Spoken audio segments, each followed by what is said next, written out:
오늘 말씀 제목은 산 위에서 산 아래로. 어제 아마 말씀 제목들 다 확인했을 겁니다. 산 위에서 산 아래로. 오늘 어떤 의미인지 자세히 들어보시면 좋겠고요. 여러분 저럴 때 있죠? 아니 저럴 때 많죠?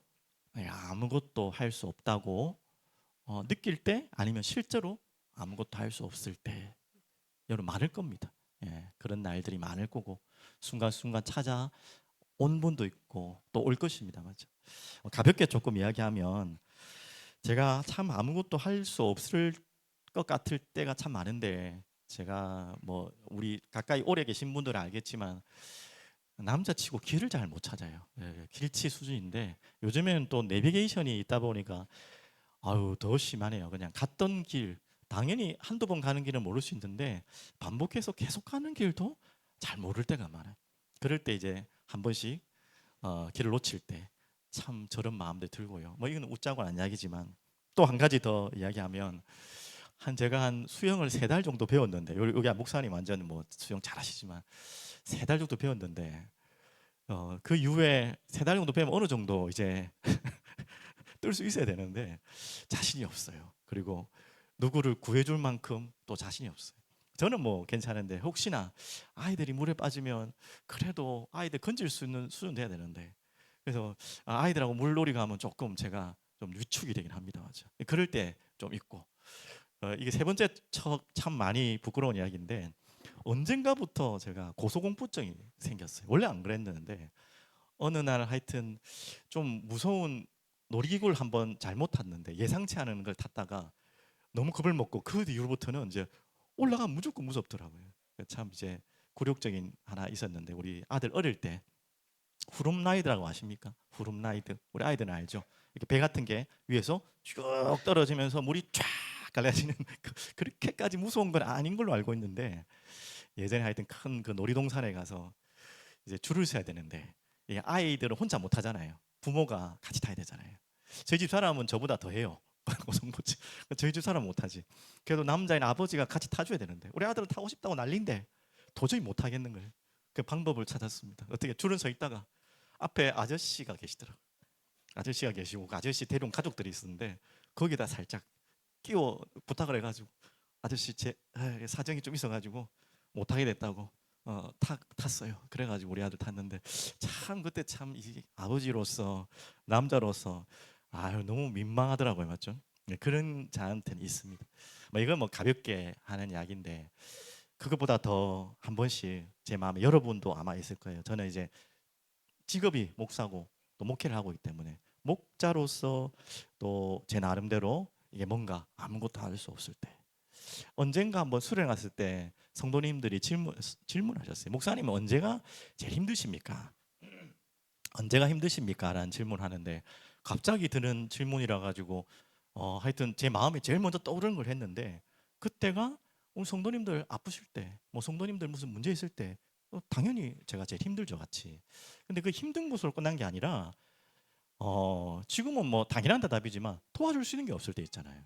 당연히 기도하고 우리가 말씀으로 위로하고 또 힘을 드리지만, 그래도 다 안 될 것 같을 때가 있잖아요. 맞죠? 큰 위기에 와 있거나 아니면 큰 질병에 있는 분들, 이거는 뭐 의학적으로는 힘들다고 하는 분들도 또 있을 때, 그럴 때는 참 기도면 다고 말씀이면 다라고 알지만, 한 마음속에는 내가 뭔가 더 이렇게 도와줄 수 없을까? 뭐 또 속된 말로 그냥 능력이 나타나가지고 막 정말 하나님 능력을 부정하는 게 아니라, 막 그런 참 못할 것 같은 그런 마음이 들 때 또 힘들기도 하고, 한 번씩은 요즘은 이게 싹 사라졌는데, 우리 교회 작가고 또 단동가는 그런 생각도 했어요. 그런 생각도, 아유 뭐 이거 옛날 생각이니까 이해하십시오. 아유 이렇게 좋은 분들이, 아이고 정말 크고 좋다는 거는 그냥 제 기준입니다만은, 시스템이 되어 있고 또 아이들 교육하기 좋고 또 너무나 사장팀이 빵빵하고 시설 좋은 그런 교회에 또 좋은 목사님 밑에 가시면 될 텐데, 어쩌다가 또 이렇게 만나게 됐나, 이런 청승맞은 생각도 솔직히 막 힘 빠질 때마다 제 자신이 참 무력할 때마다 한 번씩 찾아오기도 합니다. 뭐 저는 이렇지만, 여러분은 여러분 나름대로의 또 직장에서 그런 거 있겠죠. 야, 이거 뭐 참 힘들다. 안 된다. 또 아까 말했듯이 뭐 제가 우스갯소리로 아버지의 역할을 못하는 부분들을 했지만 뭐 그거는 그렇게 중요하지 않지만 아버지로서 어머니로서 내 자녀에게 좀 더 뭔가를 도와주고 뭘 해야 되는데 하지 못하는 것 같을 때 그럴 때 참 많죠, 맞죠? 그러면서 내 삶 자체도 뭔가 무기력해질 때가 많죠. 자, 오늘 왜 갑자기 제 얘기를 하냐면 오늘 본문 읽은 내용 이해되셨죠, 맞죠? 딱 지금 그런 본문이 지금 아버지가 어떤 아들을 뒀습니까? 예, 귀신에 들려서 어릴 때부터 오랫동안 그 어려움을 당하고 있는데 그것을 눈앞에 계속 보고 있어야 되는 거죠. 오늘 본문만 봐도 이 귀신이 얼마나 악랄합니까? 이 아들을 뭐 이상한 곳으로 자꾸 뭐 계속 끌고 가고 소리 부르짖게 하고 정상적인 삶을 살지 못하도록 하고 있는 그 모습을 바라봐야 된 아버지의 모습의 이야기 아닙니까? 여러분이 가까운 사랑하는 사람이 누군가 그럴 때 내가 해줄 수 있는 게 없을 때 어떤 마음인지 여러분 그런 비슷한 일들이 참 많죠, 맞죠? 자, 그러면 오늘 이런 상황에서 내가 마음 그대로 아무것도 할 수 없을 때, 없다고 또 생각될 때 여러분은 어떻게 하십니까? 제일 첫 번째 절망할 수 있겠죠, 방금처럼 절망하고 힘 빠지고 낙담하고 그러신 분들이 대부분일 것입니다. 그리고 어디로 가십니까? 여러분 그럴 때 이런 상황이 있다. 내가 아무것도 할 수 없으면 누군가에게 도움을 요청하든지 발버둥을 쳐야 되지 않습니까? 여러분은 어떻게 하십니까? 여러분 이 질문을 드리면서 오늘 말씀을 연결해서 드리겠습니다. 제일 첫 번째는요. 라는 대답이지만 오늘 저는 그래요. 여러분도 그러시겠지만 산 위로 올라갑니다. 그렇다고 오해하지 마십시오. 제가 무슨 일일 때마다 산에 올라가서 기도한다 이런 뜻은 아니고요. 그래도 되지만 우리에게 하나님이 허락하신 산이 있어요. 오늘 어떻게 보면 오늘 이야기 이전에 저번 주 이야기였죠, 맞죠? 저번 주 이야기가 그 이야기였습니다. 산 위로 제자들을 데리고 중요한 것을 보셨어요. 자, 이 부분부터 한번 보실까요? 오늘 말씀이 저번 주와 그대로 연결되는 부분이기 때문에 한번 보시면요. 성경 보시죠. 29절 한번 보십시오. 어떻게 됐습니까? 기도하실 때 예수님이 제자들을 데리고 기도하러 산에 올라가셨어요. 기도하실 때에 용모가 변화되고 그 옷이 휘어져 광채가 나더라. 문득 두 사람이 예수와 함께 말하니 이는 모세와 엘리야라. 그리고 31절 영광 중에 나타나서 장차 예수께서 예루살렘에서 별세하실 것을 말할세. 이 저번 주에 다 설명됐던 부분이죠. 자, 우리가 산 위에 올라가야 될 이유죠. 우리의 진정한 도피처. 저번 주 말씀 받으셨죠. 우리가 현실 도피, 내가 절망스러울 때, 내가 어딘가에 도망가고 피하고 싶을 때, 숨고 싶을 때 어디론가 여러분 도망갈 곳이 있잖아요. 어딘가 도망가는 습관적인 곳이 있잖아요.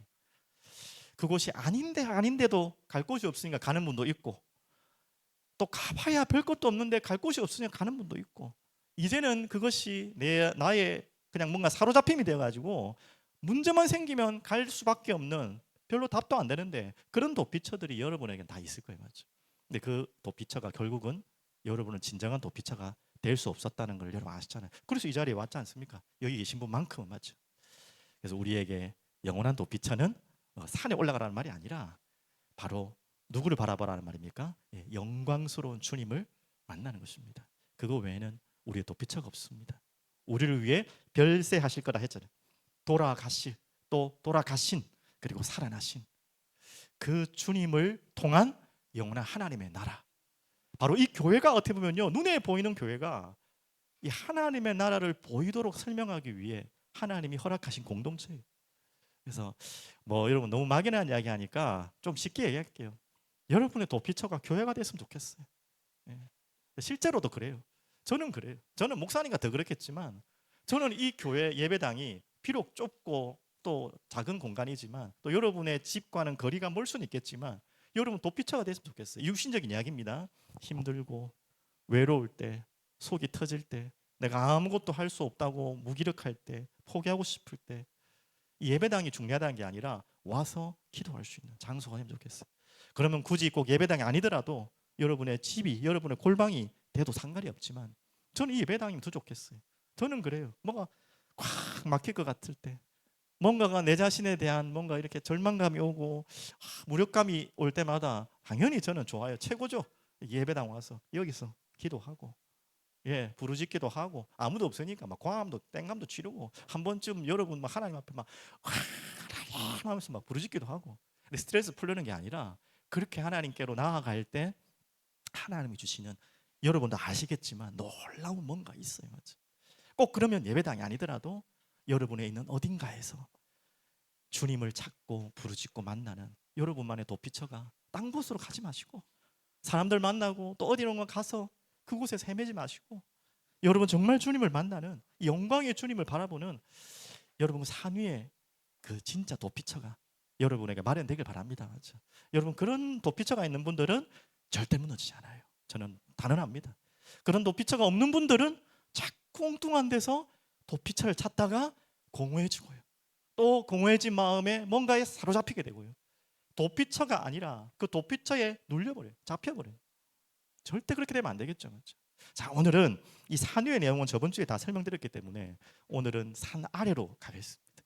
이제 산 위에만 있을 수 없잖아요. 자, 산 위에 있던 우리가 이제는 결국 산 아래로 내려와야 되거든요. 자, 어떻게 내려오셨습니까? 산 아래로. 오늘 예수님도 읽은 본문 첫 구절 37절, 오래 있지도 않았네요. 이튿날 산에서 내려오시니 이제 큰 무리가 맞을새 나와 있죠. 자, 보겠습니다. 지금 산 아래에 내려오면 우리가 산 위로 올라가는 이유도 바로 이 문제 때문에 그런 거 아닙니까? 여러분의 현실 어떻습니까? 여러분 현실 어떻습니까? 아까 말한 것처럼 만만치 않죠. 무능력과 한계가 넘치죠. 오늘 그 어떻게 보면 대표적인 사건이죠. 귀신 들린 아들을 두고 있는 아버지의 울부짖음, 부르짖음. 그게 똑같은 이런 현실을 가진 분들은 없겠지만 이와 비슷한, 야, 이거는 정말 어쩔 수가 없는, 나든 내 가족이든 내 현실이든 상황이든, 야, 이렇게 막막한 현실 속에, 무능력 속에 있는 분들이 많을 것입니다. 맞죠? 한마디로 뭐 질병의 그런 어려움 속에 있는 분도 있을 거예요. 또 뭔가 삶의 고통 속에 있는 분도 있을 것이고, 또 이 모든 배경에는 또 사탄의 역사가 일어나고 있는 오늘 본문처럼 이런 일도 있겠죠. 여러분 좀 신기한 거 없습니까? 저는 이게 이제 생각하면 좀 신기한데요. 이어폰, 요즘 이어폰 말고 요즘은 다 블루투스니까 옛날 이어폰 다 낀 기억나시죠? 줄 있는 이어폰. 희한하죠. 이 이어폰 호주머니에 집어넣으면 딱 빼면 어떻게 되던가요? 어이, 어떻게 하셨어요? 저랑 똑같네요. 희한하죠. 엉켜 있어요. 제가 막 묶어 갖고 넣은 적이 없는데 안 그렇습니까? 거의 10번 넘어 한 6, 7번 엉켜 있어요. 거의 다. 희한하죠. 우리 삶이 그런 거예요. 나는 한 번도 매듭을 진 적이 없고 묶은 적이 없는데 가만히 뒀는데 뺄 때마다 묶여 있어. 예, 그 맨날 그 풀고 한 번도 그거 풀지 않고 나온 적이 없어요. 이 의도치 않은, 내가 계획하지 않았는데 어디 엉켜 있는 거, 묶여 있고 매일 번거롭죠. 요즘 블루투스 나가 너무 좋은데 그런 것처럼 우리 삶이 나는 아무것도 한 거 없는데 막 엉켜 있는 거예요. 뭐 사람 관계든 뭐 현실이든 삶이든 뭐가 엉켜 고여가지고 풀리지도 않아. 뭐 이 이어폰이야 뭐 풀면 되는데 실타래처럼 풀리지 않고 막 진짜 잘라버려야 될 만큼 심각할 때가 우리에게 오기도 합니다. 맞죠? 그러면서 이제는 그 현실에 더 비참한 것은 젖어드는 거예요. 이제 점점점 그런 현실들이 자꾸 반복되다 보면 젖어드는 거예요. 어디까지 옵니까? 여러분 코끼리 그 이야기 다 아시죠, 맞죠? 어린 새끼 코끼리를 이게 뭐 그냥 자그마한 그냥 줄에다가 묶어놓은 거예요. 어디 나무 같은 데다가 뭐 조만한 데 묶어놨는데, 그 어릴 때는 이 코끼리가 힘이 없기 때문에 그 묶인 다리를 풀지 못해요. 뺑뺑이 도는 거예요. 처음에 발바둥 치다가, 처음에 발동 치죠 자기도. 막 발버둥 치다가 하다 보니까 안 돼. 그러니까 이제 어느 날 포기하고 순응하면서 뺑뺑이를 돌고 있는 거예요. 묶여서. 근데 이 코끼리가 이제 산만큼 컸단 말이에요. 이제는 그때는 발로 조금만 당겨버리면 줄이 끊어질 수 있는 힘인데 하든가요 안 하든가요? 잘 아시죠? 맞죠? 이제는 발버둥 쳐봤기 때문에, 해봤기 때문에 안 된다는 것을 머리에 깊숙이 들어가지고 충분히 하고도 남는데 아예 안 된다고 생각하고 그 어릴 때 모습처럼 뺑뺑 돌고 있는 현실에 있는 나의 모습 같은, 여러분 그럴 때 참 많죠. 맞죠? 참 어리석어 보이는 개구리 이야기도 한 번 더 해볼까요? 우리 아이들이 있으니까. 개구리 두 가지 이야기 했는데 하나는 부정적인 개구리, 하나는 긍정적인 개구리 하나 해볼게요. 여러분 긍정적인 개구리 돼야 되는데, 자 부정적인 개구리 한번 볼게요. 개구리가 이 끓이는 거 아시죠? 예, 우리 아이들 알아요? 개구리 끓이는 법. 자 팔팔 끓여서 넣는다. 1번, 2번 찬물에 넣는다. 팔팔 끓여야지 빨리 끓잖아. 라면도 다 끓인 다음에 넣잖아. 아, 개구리는 그러면 안 된답니다. 팔팔 끓이면 뜨거워서 바로 튀어나와 버려요. 알잖아요. 예. 근데 미지근한 물 찬물에 집어넣으면 이게 안 좋은 물인지 좋은 물인지를 몰라가지고 그냥 있는 거야. 그러다가 서서히 불을 불키는 거죠. 그럼 미지근한 물 되겠죠? 좋다. 그러다가 팔팔 끓는데도 모르는 거예요. 너무 잔인한 이야기지만 그렇게 우리도 될 수 있다는 거예요. 우리의 현실이 그냥 이렇지 하고 해가지고 지금 물이 끓는지도 모르고 완전 사로잡히는 그런 우리들도 있다는 거예요. 좋은 이제 긍정적인 개구리 하나 알고 있습니다. 개구리가 두 마리 있었습니다. 한 마리는 긍정적인 개구리, 하나는 부정적인 개구리. 우유에 담겼네. 너무나 큰 통, 우유통에다가 어쩌다가 빠졌네. 자, 부정적인 개구리는 어떻게 했을까요? 몇 번 뛰보더니 그래 안 되네. 그래 포기하고 그냥 그래 살았어. 그래 했어. 그래 죽었어 그냥. 이 긍정적인 개구리 어떻게 했을까요? 아니요. 계속 뛰어도 탈출할 수 없을 만큼 깊은 웅덩이에 우유가 있었어요. 어? 좋은 아이디어를 생각해보세요. 계속 저어져 보니까 치즈처럼 돼버린 거예요. 이해됐죠? 막 저으니까 이게 우유가 이게 굳어져 버린 거예요. 그러니까 이제 땅이 굳어지면 어떻게 해요? 개구리는 뭐 할 수 있지? 펄짝 되는. 자, 우리가 어떻게 보면 개구리 닮아라는 말이 아니라 우리도 모르게 아이고 현실 안 되는 거지, 내가 무능력 못하는 거지 하고 그 코끼리처럼 또 포기하는 개구리처럼 여러분과 저희들은 또 살고 있지 않습니까? 그렇게 또 이 사단은 열의 마음과 생각을 꽉 붙잡고 있고요. 오늘 이야기도 어떻게 보면 그 이야기 아닙니까? 완전하게 오늘 이야기 좀 다른 이야기죠. 그 이야기하고 비교할 수 없죠. 아무리 노력해도 발버둥 쳐도 칠 수 나올 수 없는 사로잡혀 있는 상태. 근데 알고 보면 우리 모든 인생들이 다 그래요. 특별한 이런 귀신 들림의 문제가 있는 분들은 특별한 경우지만 모든 사람이 다 죄로 인해서 영적 무능력에 완전히 사로잡혔잖아요. 나올 수가 없어요. 자, 그렇다면 이곳으로 끝나는 게 아니고 두 번째요. 자, 이제 여러분과 저는 여기에서 나올 수 있는 답이 있잖아요. 뭐가 있습니까? 이미 복음을 가졌고 기도라는 답을 가졌잖아요. 오늘 그러면 이 아버지는 이해됩니다. 아버지는 그 비밀을 모르니까 발버둥 치고 막 동동 구르고 어릴 때부터 그 고생하고 죽어가는 아들을 보면서 눈물만 흘렸겠지 방법이 없죠. 결국은 뭐 은혜로 예수님까지 찾아온 것까지가 아버지가 할 수 있는 최선이었습니다. 그러면 그 다음으로 넘어가서 이 제자들은 지금 오늘 제자들 이야기 나오죠. 제자들에게 가서 부탁을 했는데 오늘 어떻게 했습니까? 제자들이 해결해 줬습니까? 못했습니까? 예, 보시면 제자들에게 내쫓아 주기를 구하였으나 그들이 능히 못하더이다. 40절에 분명히 나와 있죠. 그러면서 이제 한 가지 더 이야기, 왜 그럴까요? 이제 이게 우리들의 숙제잖아요. 기도했는데 왜 기도 응답이 없냐 이거죠. 우리가 제일 힘든 게 이거잖아요. 무응답 속에 막연히 기다리는 이 기다림, 이게 우리 정말 속 터지게 하는 거죠. 신앙생활 하면서 여기에 또 막 완전히 또 포기하시는 분도 있지만 그러실 분 이 자리에 안 계실 줄 믿고요. 자, 이런 상황에서 예수님이 나타나셨습니다. 그러면서 뭐라고 말씀하십니까? 좀 따끔한 충고이자 어떻게 보면 질책도 하시죠. 41절에 이렇게 말씀하고 있습니다. 보십시오. 예수께서 대답하시되 믿음이 없고 패역한 세대여, 내가 얼마나 너희와 함께 있으며 너희에게 오래 너희에게 참으리요, 내 아들을 이리로 데리고 오라 하시니. 한마디로 왜 이 무응답 자체가 잘못됐다는 게 아니라 예수님이 그러면 응답이 안 와서 뭐라는 게 아니라 무응답의 이유를 지금 설명하는 거죠. 첫 번째 뭐라 했죠? 믿음이 적은 자들은, 믿음이 없는 자들이라고 했습니다. 자, 두 번째 한번 또 볼까요? 46절 48절은 다음 주에 볼 부분인데 미리 잠시만 보면요, 제자의 상태입니다. 누가 크냐 하는 변론이 있더니 예수께서 그 마음에 변론하는 것을 아시고 어린아이 데리고, 자, 뭐 뒤에 안 읽겠습니다. 다음 주에 볼 본문이니까 아시니까 또 한마디로 네가 크냐 내가 크냐 지금 뭔 싸움을 하고 있습니까? 자기 동기. 첫 번째 예수님이 말씀하신 것은 믿음에 대한 질책을 하셨고, 그리고 믿음을 돌아보라 말씀하셨고, 그 속에 연결되어서 동기를 또 어떻게 보면 제자들의 상태를 지금 이야기하는 거죠. 그러면서 오늘 본문에는 없지만 결정적으로 제자들이 질문합니다. 우리는 왜 안 됩니까? 라고 질문했을 때 마가복음 9장 29절에 이렇게 말씀하세요. 기도 외에는 이론주가 나갈 수 없느니라. 한마디로 기도의 부재라는 말이죠. 기도는 하고 있지만 기도에 대한 비밀을 잘 모른다는 말이죠. 한마디로 지금 세 가지 이야기했습니다. 믿음, 그리고 우리에게는 잘못된 동기, 그리고 뭐죠? 기도는 하지만 그 기도의 진짜 비밀을 모르는 것. 이 세 가지가 어떻게 보면 이 응답, 무응답의 자리에 있다는 것을 예수님은 지금 말씀하고 있습니다. 그래서 여러분 정말 이때 저도 많은 질문을 했어요. 여러분 그럴 때 없습니까?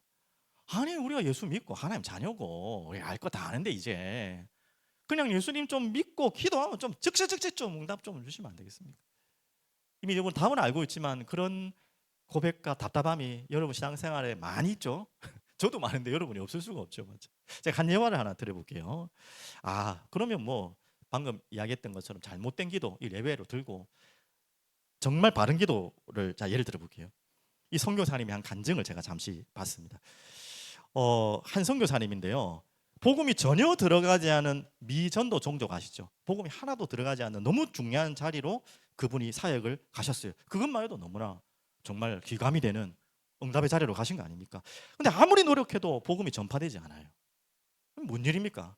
내가 뭐 이거 장사로 간 것도 아니고 장사하다가 어쩌다가 그냥 뭐 복음 전한 것도 아니고 복음을 전하기 위해 생을 걸고 미전도 종족 지역으로 들어갔는데 복음이 전파되지 않는 거예요.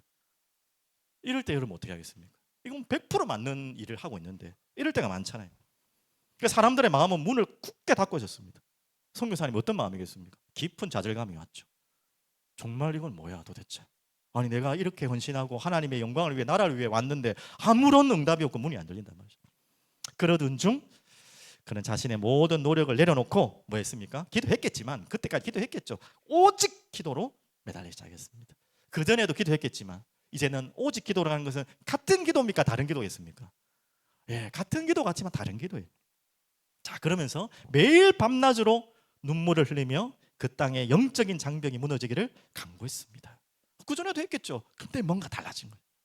몇 년 후에, 며칠 후가 아닙니다. 몇 달 후도 아니고 몇 년 후에 속 터지는 거죠. 맞죠? 몇 년 후에 그것도 정말 하나님의 나라의 일을 위해 정말 중요한 하나님의 뜻을 위해 기도했는데 놀랍게도 지역에 한 그 미전도 종족이니까 뭐 원로 있잖아요. 뭐 주장 같은 그런 분 있잖아요. 원로가 꿈에 예수님이 나타나신 거예요. 꿈에 예수님이 나타나시고 갑자기 선교사님을 찾아와 가지고 설명해 달라는 거예요.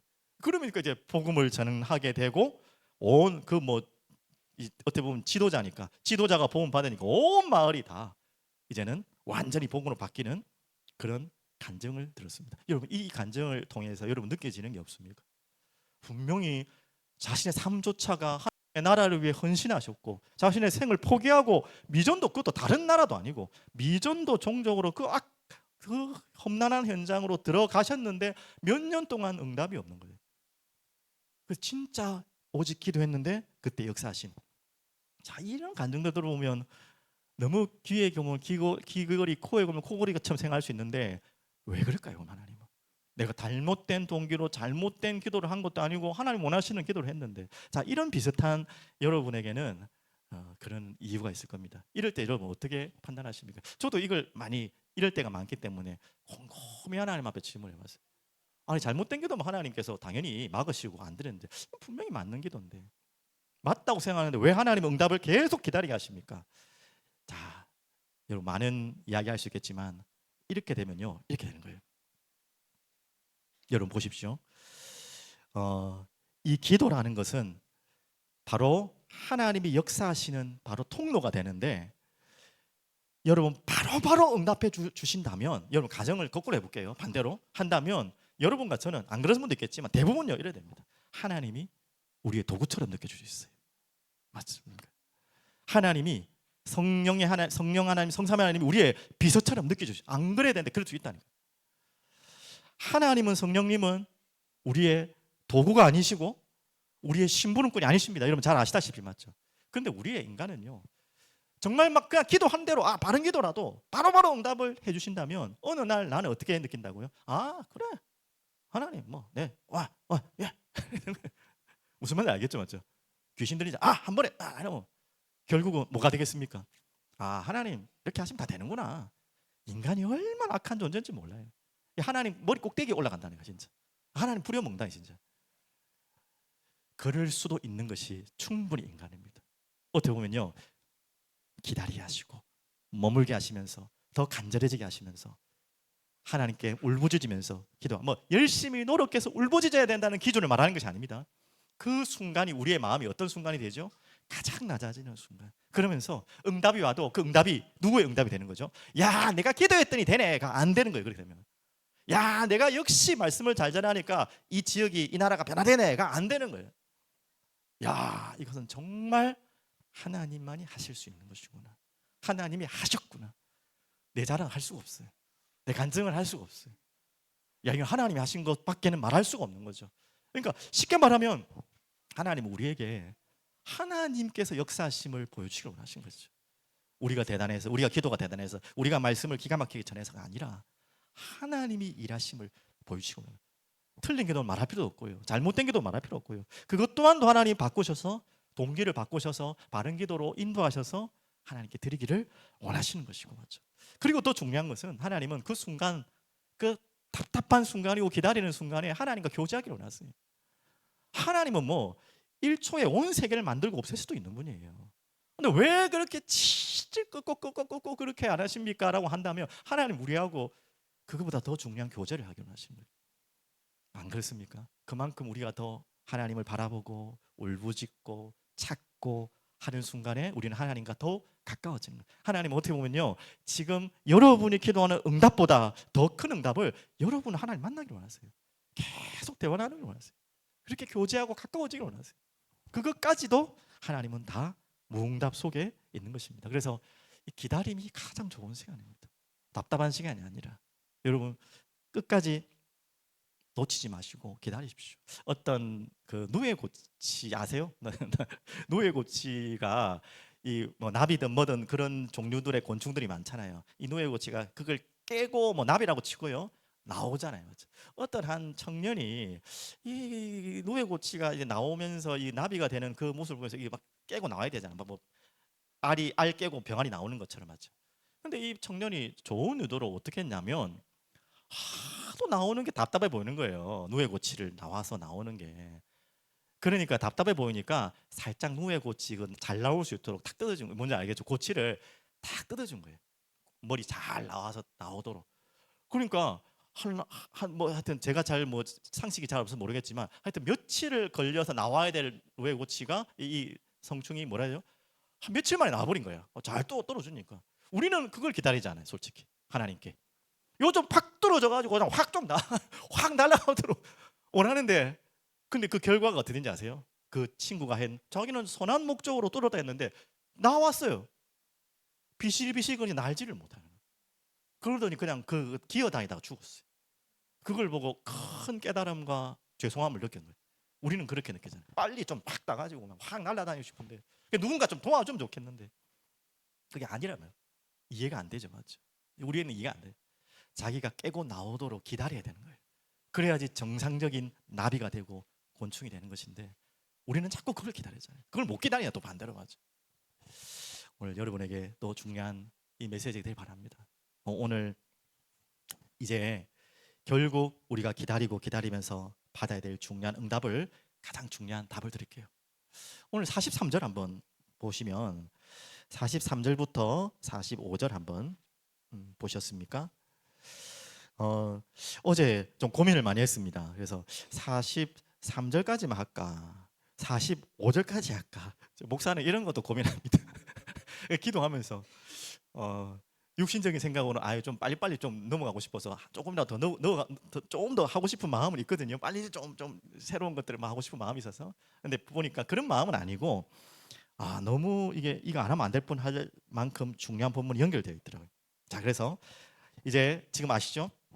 이제 귀신 들린 아이가 예수님의 말씀을 통해 아들을 데리고 나오니까 귀신이 그를 거꾸로 때리고 심한 격렬을 일으키고 40절 보면 더러운 귀신을 꾸짖으시고 아이를 낫게 하고 아버지에게 도로 주시니 얼마나 기쁘고 즐거운 일입니까? 이건 역사죠, 맞죠? 우리가 볼 때는 역시 이걸 기다렸어 하겠죠. 와, 이제 축제 분위기겠죠. 제자들도 이제 자기들은 부끄럽지만 역시 내가 모실 뿐만 하다, 내가 모실 만한 분이다, 역시 우리 에이스 뭐 이런 식으로 나왔겠죠. 그런데 그런 분위기에서 예수님이 갑자기 사람들이 지금 43절에 놀랐습니다. 그들이 다 그 행하시는 모든 일을 놀랍게 여깁니다. 난리 났겠죠. 축제겠죠. 그런데 예수께서 제자들에게 계시되 다른 이야기를 하십니다. 그런 축제의 장에서 산통을 확 깨버리세요. 자, 44절 한번 보겠습니다. 다 함께 볼게요. 이 말을 너희 귀에 담아두라. 굉장히 중요한 이야기죠. 실컷 우리의 눈에 보이는 막 기적과 같은 역사를 보이신 다음에 갑자기 너의 귀에 담아두라. 굉장히 중요한 이야기였죠. 예수님 이런 말씀 잘 안 하시잖아요. 네 귀에 담아두라. 엄청 중요한 이야기죠. 뭘 담아두라고요? 뒤에 나옵니다. 인자가 장차 사람들의 손에 넘겨지리라 하시되. 그리고 그 말씀을 귀에 담았습니까? 안 담았습니까? 제자들의 반응 보겠습니다. 45절. 그들이 이 말씀을 일단 알지도 담기지 알지도 못하니 이는 그들로 깨닫지 못하게 숨긴 바 되었습니다. 또 그들은 이 말씀을 이제는 뭐 한다고요? 뭐 알지 못하면 물어야 될 거 아닙니까? 무슨 말입니까, 예수님? 아니 귀에 담아라 해놓고 중요한 이야기 같은데 무슨 말인지 이해를 안 됩니다. 무슨 말입니까? 라고도 물어보지 않아요. 왜? 대충 예상이 되니까 별로 내가 듣고 싶은 이야기 아닌 것 같아. 괜히 또 찝찝한 이야기 같아. 그럴까 봐 두려워하기도 하고 말씀을 묻기도 두려워하더라. 참 희한하죠. 오늘 우리가 지금 누가복음 9장을 보는데 여러분 뭐 눈치 빠르신 분들 또 예리하신 분들은 아시겠지만 예수님의 죽으실 것에 대한 이 비밀을 함부로 얘기 안 했어요. 예수님은. 맞죠? 그동안에 안 했었어요. 근데 9장부터 들어와서 지금 몇 번 이야기하시지 아세요? 우리 아이들 혹시 성경 잘 보는 분은 알 텐데 여기 지금 읽은 본문까지 지금 우리 9장 얼마 안 되는데 9장까지 읽는데 지금 예수님의 죽으심을 몇 번이나 이야기하는지 아세요? 자, 첫 번째 십자가, 자기 십자가를 지고 가라고 할 때 한 번 나왔죠. 그리고 저번 주 기억나십니까? 별세하신다는 나왔죠. 오늘 또 나왔어요. 3주 연속으로 죽을 거야, 죽을 거야, 죽을 거야. 이 중요한 이야기를 이 9장에서만 지금 여러 번 하십니다. 그것도 중요한 자리에서. 지금 예수님이 우리에게 하시고자 하는 말씀은 무엇입니까? 이걸 귀에 담아 두라 얘기하십니다. 지금 산 위에 계신 예수님이 산 아래로 내려오셔서 지금 이야기하시는 내용이죠. 산 위에서도 말씀하셨지만 산 위에서도 그 이야기하시고 산 아래도 그 이야기하시고, 이야기는 무슨 말입니까? 바로 예수님의 사역의 모든 목적과 방향을 이야기하는 것입니다. 더 조금만 더 적용해서 이야기하면 영원히 산 위에 계셔도 되는 그분이, 하나님의 나라, 우리가 천국을 비하하는 것입니다. 그분이 산 아래로 내려오셨어요. 왜 오셨습니까? 그곳에서 최고의 영광을 보시고 모든 만물의 주인 되시는 그분이 산 아래로 내려오셨어요. 어디로 또 내려오셨습니까? 방금 우리가 읽은 것처럼 귀신 들린 자, 또 아시다시피 중풍병자, 하물며 죽은 자들 자리까지, 그리고 장녀, 여러 가지, 또 말 안 통하는 그 세리들까지도, 그리고 바리새인들까지도 그 자리로, 낮은 자리로 낮에 들어오셨어요. 왜? 산 위에 고상하게 사셔도 되는 그분이 산 아래 가장 낮은 곳으로 오셨어요. 이걸 기억하라는 거예요. 두 가지로 첫 번째 이야기해요. 여러분, 산 위에 계신 주님이 우리 아래로 내려왔다는 것은 누구를 위해서 오셨습니까? 여러분을 찾으러 오신 거예요. 여러분과 저를 만나러 오신 것입니다. 산 위에만 계신 주님이 아니라 산 아래, 더 정확하게 말하면 여러분이 있는 구석구석 모든 자리에 예수님은 찾아오기를 원하시고, 그곳을 살리기를 원하시고, 여러분을 위로하기를 원하시고, 여러분을 일으키기를 원하시고, 여러분을 변화시키기를 원하시는 것입니다. 여러분 꼭 기억하십시오. 그리고 더 중요한 것은 어떻게 그렇게 하십니까? 그분의 십자가를 통해서. 오늘 그 이야기 하는 거 아닙니까? 정말 이 뭐 기적과 같은 막 축제 같은 일에 내 죽을 거야. 예수님은 계속 산통을 깨세요. 일부러 그렇게 하세요. 분위기를 못 잡아서 그러신 게 아니라 너희들 거기에 도취할 거 아니라는 말이에요. 너희들 그것 때문에 지금 기분 좋고 날뛸 것이 아니라는 것입니다. 우리 주의해야 됩니다. 하나님이 우리에게 많은 응답을 줄 수 있어요. 기적도 주실 수 있습니다. 또 병든 자를 치유할 수도 있습니다. 오늘 말씀처럼 당연히 우리에게 하나님의 자녀로 예수 이름으로 권세로 귀신 들린 자들을 치유할 수도 있어요. 그런 경험도 많이 했고요, 저도. 하지만 그것이 본질이 아니고 본론이 아니라는 거예요. 본론과 본질은 무엇입니까? 바로 예수 그리스도의 십자가라는 것이죠. 그래서 오늘 이 9장의 시작이 뭐였습니까? 이 계속 연결되는 것입니다. 날마다 제 십자가를 지고 나를 따라오라. 자기를 부인하고. 예수님께서 우리에게 말씀하시고자 하는 결론은 바로 그것입니다. 그것만이 우리가 살 길이요, 우리가 도피처요, 우리를 살리는 예수님의 하나님의 나라 이루실 길이라는 거예요. 하나님의 나라는 어디에 있습니까? 하나님의 나라는 어디로 간? 예수의 십자가를 통과하는 것이 바로 하나님 나라입니다.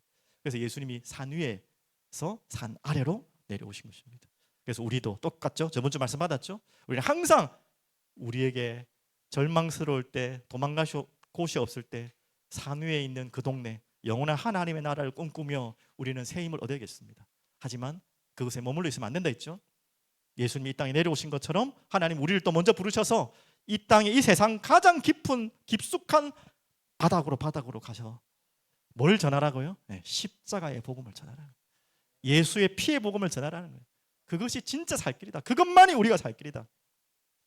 오늘 그 은혜가 여러분과 저에게 영원히 또 머무르고 있기를 간절히 기도드립니다. 그래서 절대 여러분 응답에 도취되지 마시고 일어나는 역사에 자꾸 갈구하지 마시고 무엇에 우리는 갈급해야 되죠? 예수의 십자가. 오늘 그 복음의 비밀 속에 여러분이 들어가길 바랍니다. 자, 그러면 정말 중요한 결론인데요. 오늘 본문은 동일하게 여러분 마가복음이 더 잘 알려져 있는 본문이기도 합니다. 맞죠? 한번 이 본문을 여러분 한번 같이 볼게요. 마가복음 9장 조금 앞으로 넘기시면 마가복음 9장이 나옵니다. 9장 한번 보실게요. 9장 22절에서 24절 보시면 여러분과 저희가 정말 이 은혜 속에 살아야겠다. 우리에게 정말 필요한 것이 믿음이다라는 것을 이미 다 고백했습니다. 그래서 이 아버지의 오늘 이야기들이 누가복음에 잘 안 나와 있지만 마가복음에는 이 아버지의 참 신실한 고백이 잘 나와 있어요. 여러분과 저희 고백되길 바라는데요. 자, 23절부터 22절부터 볼까요? 자, 귀신이 그를 죽이려고 불과 물에 자주 던져나이다. 성경책 찾아놨네요. 그래서 그러나 무엇을 하실 수 있거든 우리를 불쌍히 여기서 도와주시옵소서. 예수님께 이렇게 아버지가 부탁을 한 겁니다. 여기서 뭐라고 했죠? 무엇을 하실 수 있거든. 자, 이 말에 예수님이 뭐라고 대답하셨습니까? 자, 너무 유명한 말씀이죠. 예수께서 이르시되 할 수 있거든이 무슨 말이냐? 믿는 자에게는 능히 하지 못할 일이 없느니라 하시니. 자, 이렇게 이제 예수님이 그 말씀에 대해 그 고백에 대해서 다시 어떻게 보면 받아서 말씀하셨죠. 그때 이제 반응입니다. 이게 여러분과 저희의 반응이 됩니다. 이제 24절 다 같이 한번 읽어보겠습니다. 곧 그 아이의 아버지가 소리를 질러 이르되, 중요하죠. 내가 믿나이다. 나의 믿음 없는 것을 도와주소서 하더라. 자, 우리의 숙제는 이제 여기서 왔잖아요. 자, 오늘 받은 말씀이 뭐 부정할 수 없는 말씀인가 아는데, 그래 맞습니다. 우리 산 위에서 하나님 은혜 받을 땐 너무 좋은데 산 아래에 우리도 현실에 무능한 현실 속에 들어오면 이 제자들처럼 뭔가가 이 응답이 없을 때마다 또 내 자신이 무능할 때마다 이게 답답하고 뭔가 이럴 때 있죠. 맞죠? 또 믿음이 안 생길 때가 많잖아요. 맞죠? 안 될 것 같고. 그때마다 어떻게 해야 됩니까? 라고 질문한다면 이 아버지의 고백이 여러분의 좋은 힌트가 될 겁니다. 다시 한번 볼까요? 내가 믿나이다. 이것은 어떻게 보면 그 다음 이야기를 하기 위한 거죠. 다 함께 한 번 더 읽어볼게요. 나의 믿음 없는 것을 도와주소서. 아멘이십니까? 오늘 이 고백 되길 바랍니다. 하나님, 현실 속에 나는 날마다 넘어집니다. 하나님, 정말 이 믿음이라는 것은요, 여러분 아시다시피 제가 짧게 정리하면 눈앞에 보이는 것이 우리가 현실이잖아요. 보이지 않는 산 위에 세계가 있다는 걸 여러분 믿잖아요. 이 눈앞에 보이는 현실과 눈앞에 보이지 않지만 반드시 있는 그 하나님의 나라와의 간극을 없애는 것이 바로 믿음이죠. 바로 그게 잘 안 되는 거죠. 우리의 숙제는. 왜? 눈앞의 현실이 훨씬 크니까. 그래서 우리 이 아버지의 가장 사실적인 기도를 하나님께 드리면 좋겠습니다. 믿어지지 않는데 믿어지는 척하고 앉아 계시지 말고 솔직하게, 저도 그래요. 하나님 정말 믿음 없는 걸 도와주시옵소서. 왜? 믿음은 내 의지로 되는 게 아니거든요. 내 노력으로 되는 게 아니거든요. 무엇으로 되는 것입니까? 하나님의 은혜로 되는 것입니다. 여러분과 제가 기도해야 될 부분들 항상 해야 될 것. 현실에 부딪힐 때마다 믿음이 안 보이고 현실이 커볼 때마다 이 고백하십시오. 주님, 잘 안 믿어지지만 이 말이 마찬가지입니다. 어떻게 보면 믿겠습니다, 주님. 그런데 잘 안 믿어지니까 주님, 이 믿음 없는 것을 제발 좀 도와주시옵소서. 은혜를 주시옵소서. 여러분, 이 고백이 작은 고백이 아니라니까요. 하나님이 기다리는 기도의 고백은 바로 이 고백입니다. 믿지도 않는데 믿습니다, 됐습니다, 이게 아니고 이렇게 막 믿는 척하지 마시고 정말 믿어야 되는데 믿음 없음을 용서하시고 믿음을 주시옵소서. 하나님 은혜 주시옵소서.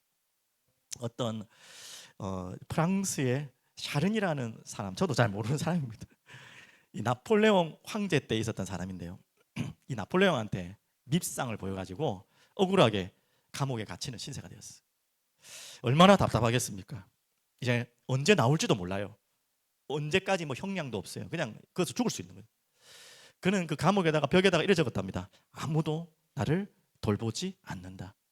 처음에는 가족들도 면회를 한두 번 오더니 아니 이 사람이 언제 나올 줄을 모르니까 가족들도 어제 포기한 거예요. 자주 오던 가족들도 안 오고 이제 아무도 진짜 안 오는 거예요. 그때 이 사람은 절망한 것이 아니냐. 아무도 나를 돌보지 않는다. 감옥에 그냥 계속 그 살았어요. 죽고 싶다 이거겠죠. 어느 날 특별한 일이 있었어요. 그 감옥에 햇빛도 잘 들어오지 않는 그 돌 틈에 뭔가 씨가 날라왔는지 풀이 자라는 거예요. 풀이.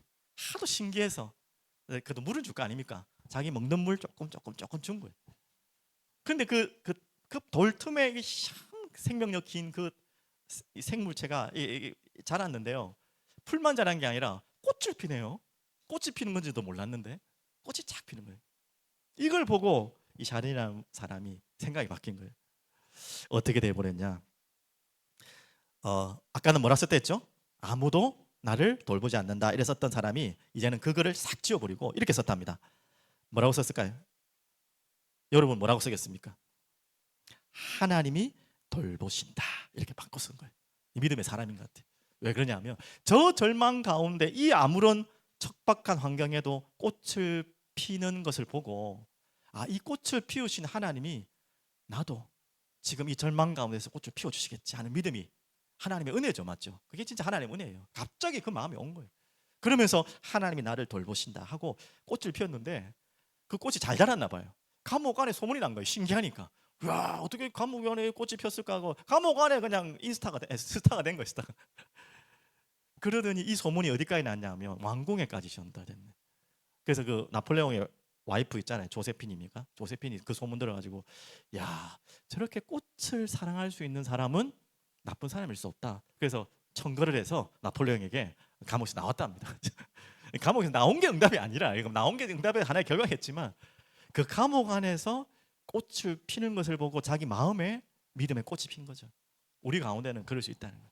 너무나 절망적인 상황 가운데 다 포기하고 싶을 때, 아무것도 없다고 생각할 때, 아무도 돌아보지 않는다고 생각할 때, 여러분 그건 여러분 생각이에요. 하나님은 여러분 마음에 꽃을 피우고 계신 거예요. 여러분 마음속에 이제 더 이상 절망의 어두움을 떠나시고 여러분 마음속에 주의 빛이 비쳐서 정말 하나님이 꽃을 피우시기 바랍니다. 그래서 끝에 꽃향기가 여러분의 삶에서 정말 저번 주 말씀처럼 울림통으로 악기가 전달된 것처럼 이제 꽃의 향기가 여러분의 삶에서 정말 품어져 나오는 그런 삶으로 살아가기를 간절히 기도하며 축복합니다. 기도하겠습니다. 살아계신 주님 감사합니다. 찬양합니다.